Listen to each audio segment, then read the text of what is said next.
Hai, halo semua, balik lagi di 7 Tanya dalam program cerita masa sekolah, dan tentu saja kita akan flashback ke zaman SMA, di mana zaman itu, masa itu adalah masa-masa yang paling indah, masa-masa yang paling nakal, dan juga masa-masa penemuan jati diri. Salah satu masa yang paling indah atau salah satu momen yang paling indah di masa SMA adalah saat kita pelantikan. Setuju atau tidak, ya itu terserah Anda, tetapi zaman SMA saya itu ya masa pelantikan adalah masa-masa yang tidak bisa dilupakan.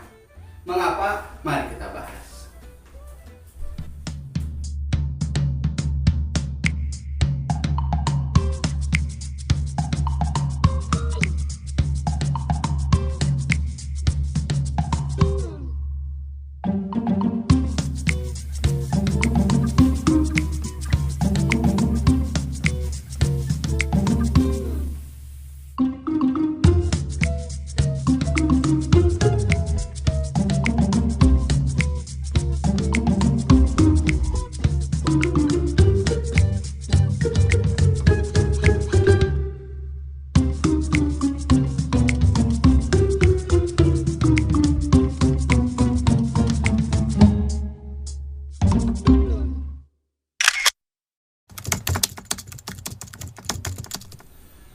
Teman-teman, 7 hal mengapa pelantikan menjadi berkesan. Yang pertama yaitu, entah kenapa konsep pelantikan semua organisasi itu hampir sama.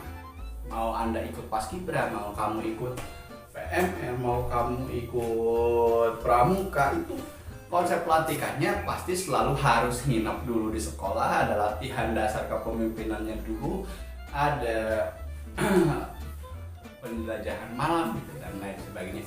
Itu konsep pelantikannya hampir mirip semua. Kalaupun tidak nginep, pasti penjelajahan di siang hari.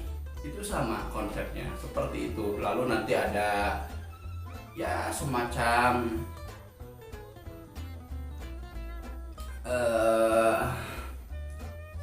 apa ya, semacam, kalau disebut perpeloncoan kayaknya terlalu ini ya, tapi pokoknya dari senior ke juniornya selalu ada hal-hal kayak gitu di acara-acara pelantikan tersebut. Nah, dalam setiap pelantikan antara senior dan junior itu ya kelihatan sekali. Kita bisa melihat ada kakak-kakak kelas yang ada yang tipe yang sok bijaksana, sok pemimpin gitu, leader sekali, terlihat kakak sekali gitu. Kak Irwan, Kak Bambang begitu misalkan. Pokoknya kepemimpinannya nampak sekali gitu. Dia paling bijaksana, dia paling berkarisma karena naik motornya motor itu. Ya. Dia paling menunjukkan leadershipnya sendiri begitu. Terus juga ada tipe kakak-kakak yang memang idola aja gitu, Teh Siska, terus juga misalkan Kak Tono gitu misalkan. Siapa itu? Yang dia anak basket, terus juga cool, dia keren, fashionable, dan lain sebagainya. Ada juga tipe-tipe kakak yang bad boy. Wah, bajunya dikeluarkan. Baju dikeluarkan. Enggak masuk ya, enggak ke dalam gitu. Ini keluar, terus juga pakai pernak-pernik. Aksesoris, pakai kalung emas, jangan jelek ya.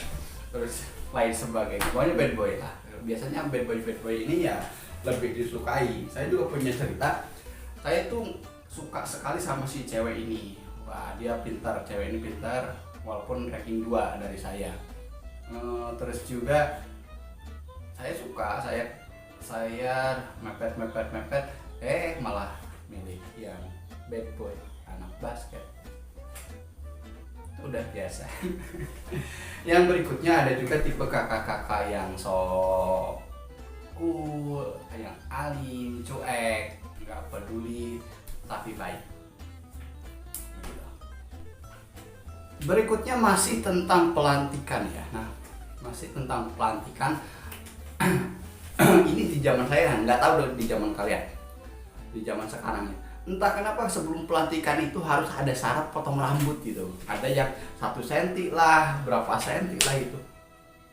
Apa bedanya ketika kita rambutnya agak panjang terus dengan pendek, sama aja toh. Ya kita menjalani kegiatannya, kita menjalani aktivitasnya, kita menjalani pelantikannya. Kenapa harus disamakan rambutnya juga gitu? Kenapa kita harus terlihat pelontos? Kenapa ada orang-orang yang memang nggak pantas ketika rambutnya pendek sekali? Ya kenapa ini masalah rambut? Karena kan kalau menurut saya sih kesini ya nggak perlu lah yang kayak gitu ya, rambutnya seberapa senti harus disenti, ketika kurang dicukur ulang. Nggak ada korelasinya antara apa yang kita dapat konsep kepemimpinan dengan rambut pendek begitu.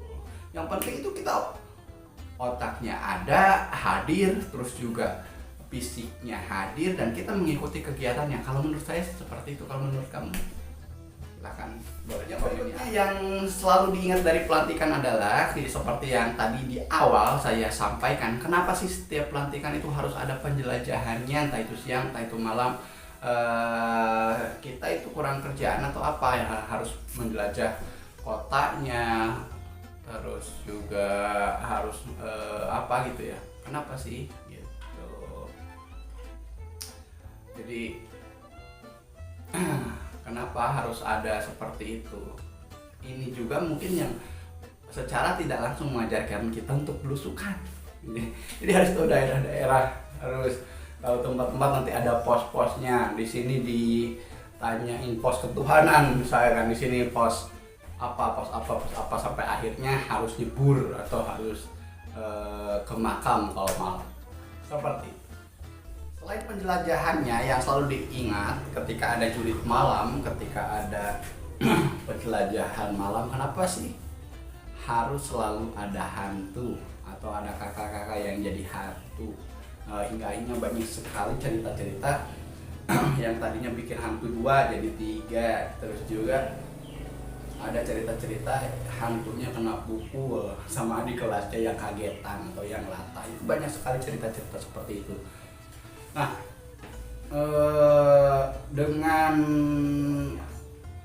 adanya hal-hal seperti ini, justru ini membiasakan kita segala sesuatu itu dikait-kaitkan dengan yang gaib, dengan hantu, dengan adanya penampakan-penampakan. Padahal justru latihan kepemimpinan harusnya membangun critical thinking kita, membangun cara berpikir kita agar tidak dengan mudah menyebutkan oh ini mah hantu, oh ini mah gaib, oh ini mah setan gitu. Jangan sedikit-sedikit kayak gitu. Cobalah berpikir kritis, cobalah berpikir secara ilmiahnya dulu. Nah, namanya juga kan anak sekolah. Kalau kita kan ya mengikut aja apa yang dididikkan kepada kita, apa yang diberikan kepada kita. Kalau misalkan sampai sekarang pelantikannya masih berkaitan dengan hantu, ya agaknya masih lama bangsa kita akan lepas dari hal-hal yang berbau klinik, berbau mistis, berbau gaib dan lain sebagainya. Jadi kapan kita berpikir sainsnya, ya? Kapan berpikir ilmiahnya, kapan kita berpikir kritisnya gitu. Jadi dalam pelantikan saja masih dibiasakan tentang pemikiran-pemikiran ada hantunya, ada kuntilanaknya, ada pocongnya, ada lain sebagainya. Ya udah, pikiran kita ya kebangun ya itu aja sampai kita menua dan dewasa begitu. Dalam pelantikan juga selalu ada drama yang relatif sama. Drama ketika misalkan ada adik kelas dalam barisan begitu, terus tiba-tiba kita diabak-abakan istirahat parade. Kan istirahat parade itu kan, kalau tidak salah ya, istirahat parade itu kan kita nggak boleh gerak, nggak boleh ngejawab, nggak boleh apa gitu. Nanti dari sana bisa dibikin kesalahan-kesalahan, terus juga si kakak senior ini memarahin juniornya entah tanpa sebab, lalu ketika kita adu argumen mereka selalu menang, kita yang selalu dipersalahkan, lalu dihukum push up dan lain sebagainya. Ini dramanya selalu sama.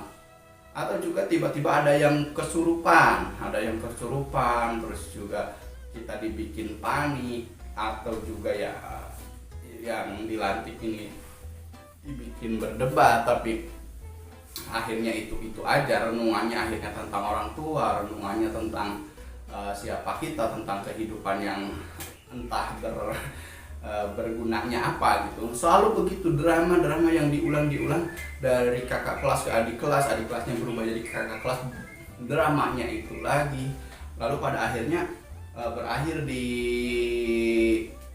tutup matanya, misalkan ditutup matanya terus disuruh jalan, awas ada lubang, padahal nggak ada apa-apa.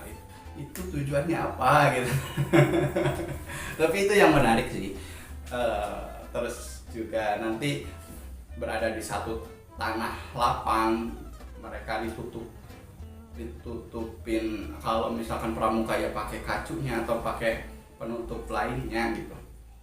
Duduk di mana nanti ada renungan, ada lain sebagainya gitu. Itu biasanya nanti entah kenapa ya, saya nggak pernah bisa merenung dan nangis di posisi itu, enggak gitu kan. Walaupun diceritain drama kesedihan tentang orang tua dan sebagainya, enggak gitu kan.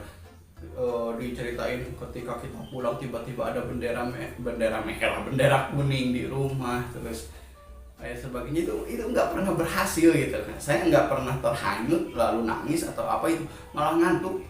Serius. Jadi hal seperti ini ya akan selalu dikenang, tapi ya buat apa gitu.